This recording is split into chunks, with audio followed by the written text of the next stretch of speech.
Let's begin. Today we're going to be reading Isaiah chapter 10. Woe to those enacting crooked statutes and writing oppressive laws to keep the poor from getting a fair trial, and to deprive the needy among my people of justice, so that the widows can be their spoil and they can plunder the fatherless. What will you do on the day of punishment when devastation comes from far away? Who will you run to for help? Where will you leave your wealth? There will be nothing to do except crouch among the prisoners or fall among the slain.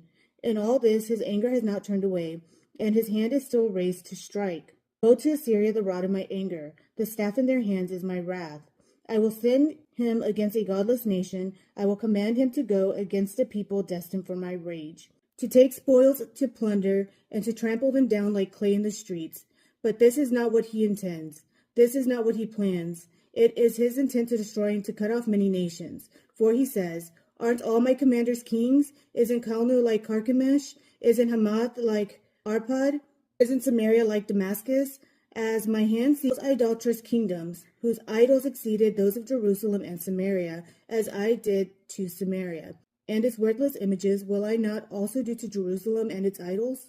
But when the Lord finishes all his work against Mount Zion and Jerusalem, he will say, I will punish the king of Assyria for his arrogant acts and the proud look in his eyes.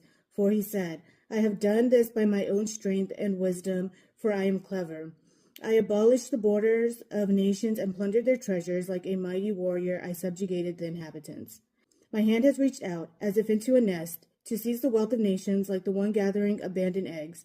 I gathered the whole earth. No wing fluttered, no beak opened or chirped.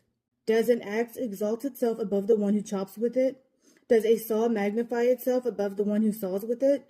It would be like a rod waving the one who lifts it. It would be like a staff lifting the one who isn't wood. Therefore, the Lord God of armies will inflict an emasculating disease on the well-fed of Assyria, and he will kindle a burning fire under its glory. Israel's light will become a fire, and its Holy One a flame. In one day it will burn and consume Assyria's thorns and thistles. He will completely destroy the glory of its forests and orchards, as sickness consumes a person. The remaining trees of its forest will be so few in number that a child could count them.